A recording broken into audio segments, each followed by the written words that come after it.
if the Cunning Hares were stripped of all of their abilities and forced to fight in the new Egoist League, would they have a chance at pro soccer, or would they be stripped and tarnished like me and you? Well, if you look at Anby, despite her power loss, Anby is still a physical beast with a high level of ambidexterity and ambipedal capabilities. But what if I told you that's not even the surface of Anby's ability?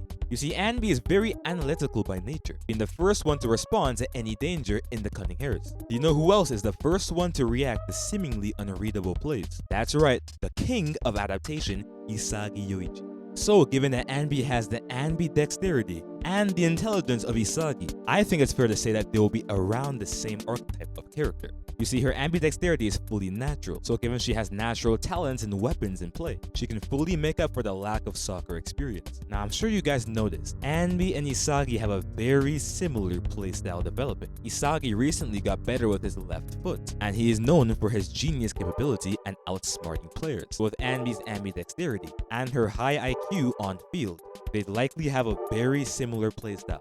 Anby might even have an epiphany and develop metavision. So given her natural talent and intelligence, it's safe to say she will survive the Neo Egoist League with a potential bid of around 60 or 88 million. The reason I don't say any higher is because of her heavy lack of soccer experience. However, she's definitely going to be a pain in people's ass. So now that we know Anby should be able to survive the soccer program, what about the cheating scammer, Nicole? Well, Nicole could likely develop an Igaguri-like playstyle. Let's be honest, she does not have the natural talent and ambidexterity that Anby does. However, if she ends up on the same team as Anby, she can use her to farm assists, thereby allowing her to survive the league. But there's one small issue with this statement. We know that individualism is the key to surviving in Bluelock. We know this because Nagi and Reo didn't work, because despite Nagi's natural talent, his inability to find an ego as an individual led him to his downfall. So theorizing Nicole will be using others, she'd be unable to survive in the Egoist League. That is, unless one variable changes. If Nicole finds out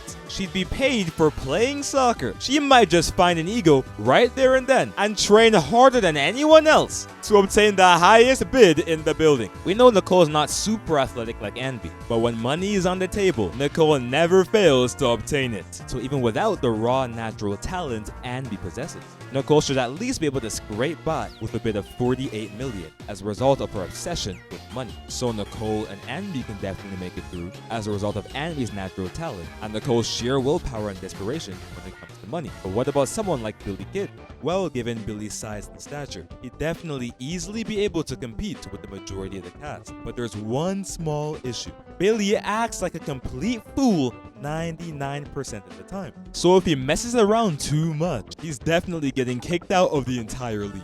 However, if he does lock in, this guy will end up on the top of the leaderboard. Not only does he have the analytical nature of Anby, but he also has comparable speed and strength to Anby as well. And given he's a robot with perfect dexterity, given that he wields 2 guns. And let's be honest, they won't give a robot the weakness of having 1 dominant foot. He'd be basically the same as Anby, which means it's likely he'll get a bid of maybe 80 or 88 million. So, not too bad. But does Nekomiya have any chance? Well, Nekomiya might just be the foul queen. You see, she carries a knife on her at all times. Even Anby and Billy know not to carry their weapons while around civilians. But this crazy goon is always carrying knives on her at all times. Not to mention her sharp claws. She might not even get any playing time because she'd get a red card every single time. Which means she might just be the only Cunning Hares member to get locked off. So I'm sorry, Nekomiya fans, but this goon needs to get her act together. So to put it simply, at least 3 of the Cunning Hares are able to make it through, given Anby and Billy's natural talent